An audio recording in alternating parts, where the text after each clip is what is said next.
The answer is the pseudoscience called eugenics, created and promoted by psychiatrists and psychologists decades before the Nazis came to power.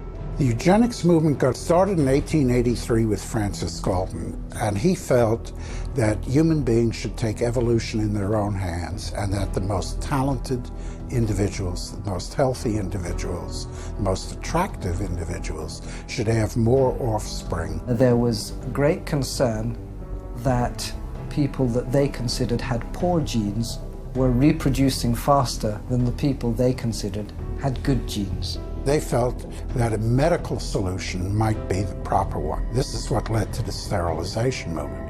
It resulted in sterilization of mentally ill people, sterilization of retarded people, sterilization of people we don't like politically and sociologically. So the problem is not with genetics. The problem is a pretend phony genetics used to justify inhumane social policies. Though never proven as anything but theory, by the early part of the 20th century, eugenics had spread to almost 30 countries, from England to Brazil, Mexico, Sweden, Russia, and most notably, the United States, where forced sterilization was widely practiced. Eugenics movement in Germany was somewhat different than the eugenics movement in the United States in that there were many more physicians and psychiatrists.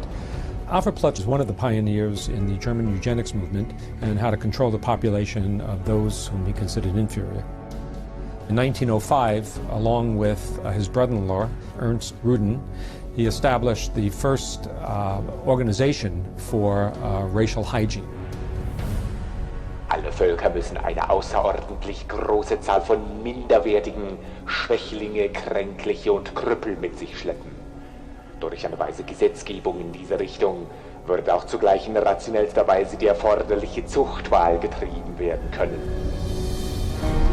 Hitler was particularly impressed by American eugenicist Madison Grant.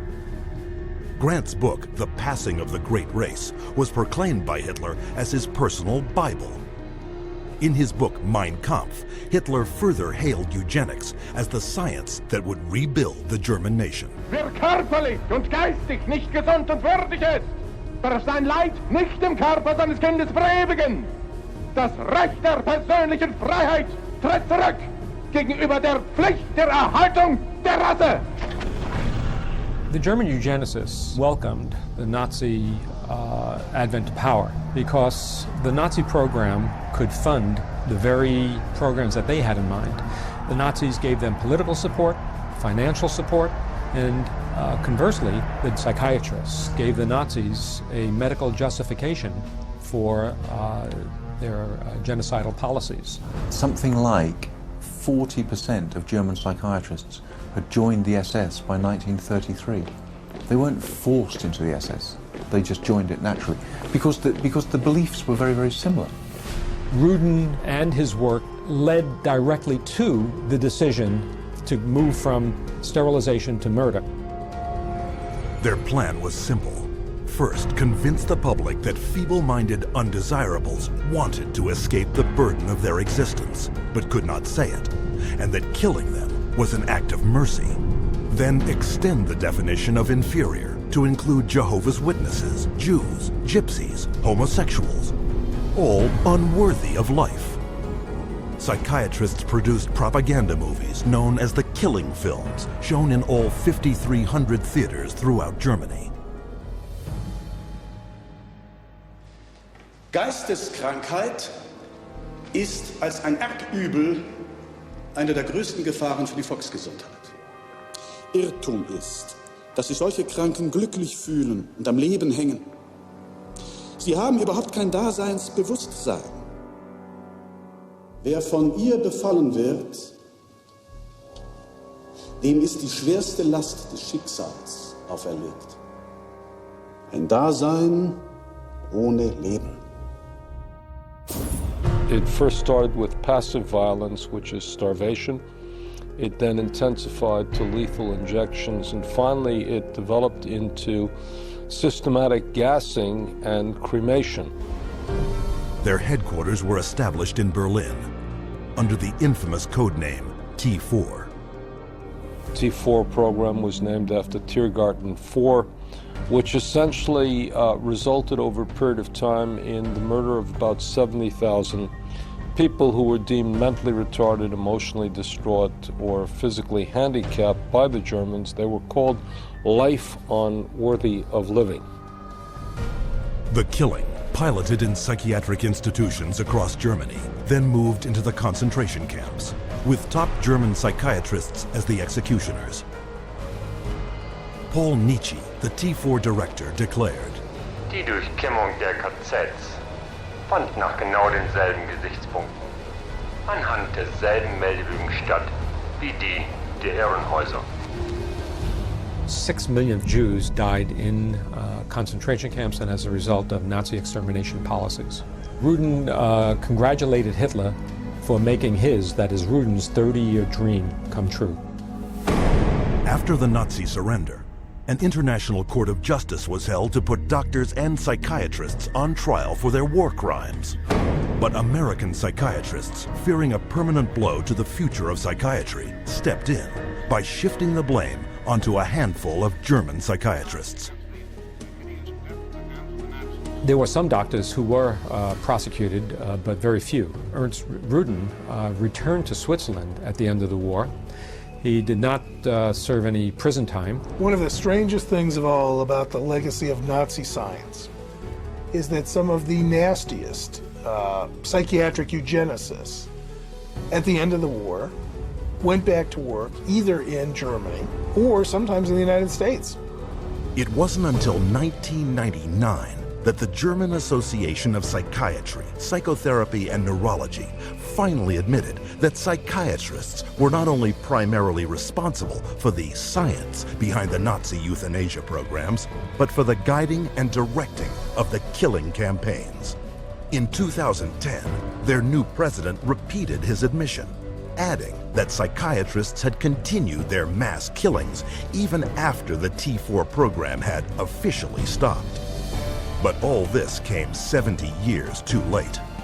What began with a psychiatric plan to eliminate undesirable humanity had now spread throughout the civilized world and was responsible for the killing of 11 million people. Never brought to justice, psychiatrists, as you will see, continued to advance eugenics around the world. And today we see the results. In racism, human misery, and unending social conflict.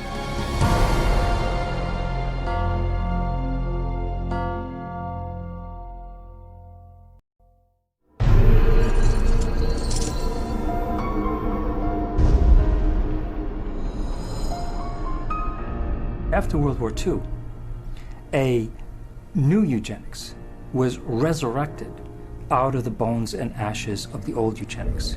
The eugenics movement has been at the forefront to establish a new scientific racism that justifies oppression and exploitation and racism.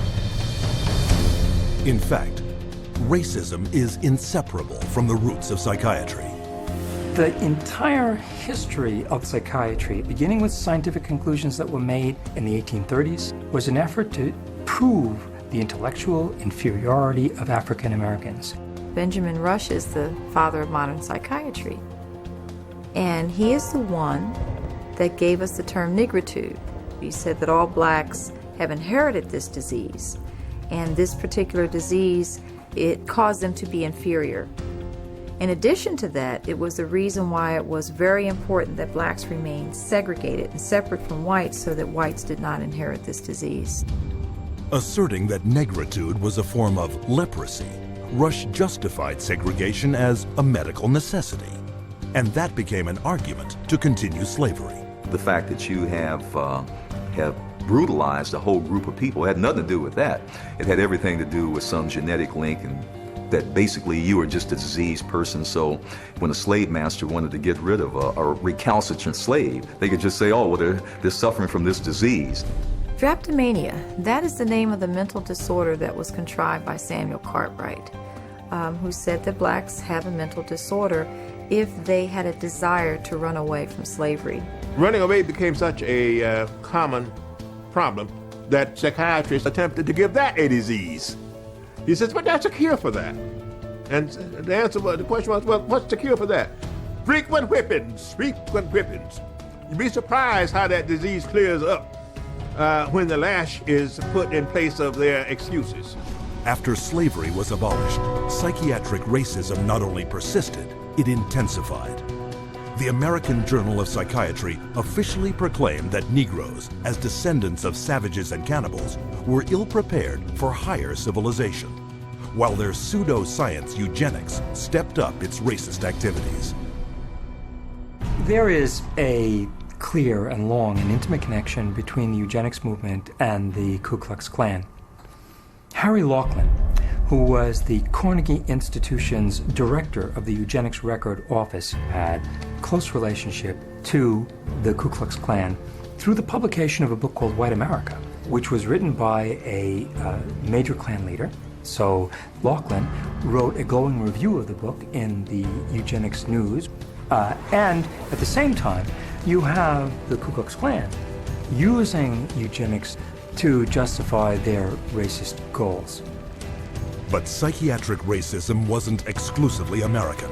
Some of the worst abuses of the 20th century occurred in South Africa, where the government adopted the same racist theories and practices used by Hitler.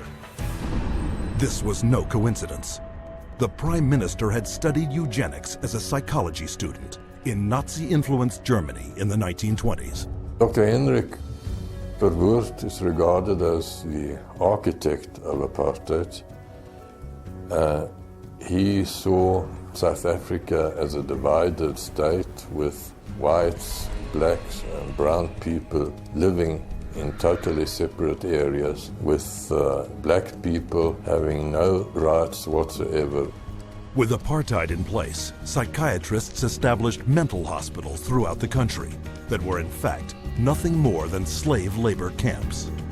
These places operated under a private company by the name of Smith, Mitchell and Company. They were saving money through the cheap accommodation for psychiatric patients while making massive fortune out of money that Parliament had appropriated for medication. So it was a corrupt system. When this operation was finally exposed, it was discovered that 22,000 patients had perished, while at the same time, the psychiatric camps profited $90 million. The World Health Organization issued a report declaring that psychiatry cultivated racism and that its camps had a parallel in the ownership and trading of slaves. During the 1960s civil rights protests in the United States, psychiatrists continued psychiatry's legacy of racism, claiming that black activism caused symptoms of violent schizophrenia, such as delusions, grandiosity, and dangerous, aggressive feelings. In 1972, American psychiatrist Lewis "Jolly" West went a step further, hatching a secret aversion therapy experiment called the Violence Center. His government-funded plan: implant electrodes in the brains of African American and Hispanic males to shock them should they exhibit any violent behavior. And if that didn't work, chemically castrate them with drugs. When West's racist proposal met with public outrage, the plan was quickly shelved. Though psychiatry's unrelenting racist theories were blunted, they were not stopped. In 1994, psychologist Richard Herrnstein co-authored The Bell Curve, claiming to prove that blacks were genetically disabled and therefore inferior to whites. The Bell Curve really argues a very old eugenics idea. It argues that people are born with different kinds of intellectual abilities, that these are inborn pretty much at birth. It goes back to the notion that somehow black people are genetically and biologically inferior to white people as a way to justify what was really its programs of social racism and social sexism. And you see that kind of thinking going on in public school testing and IQ testing and educational testing and tracking. And this new tool fit into that old mold. It was a new tool that could prove the intellectual inferiority of African Americans. The psychiatric profession has done great damage, certainly in the past, and far too many in the present too, to subvert democracy and perpetuate racial stereotypes, even more deep racism in society. We have to battle against this continual misinformation, disinformation, pseudoscience. It can be repackaged in whatever form or format it is. But if it is based solely upon the color of one's skin, it then is the merit of that human being I just reject. And so today, the flame of hatred continues to burn, fueled by pseudo-scientific lies. This is the heritage of psychiatry, as a justification for racism and as a pretext for political repression.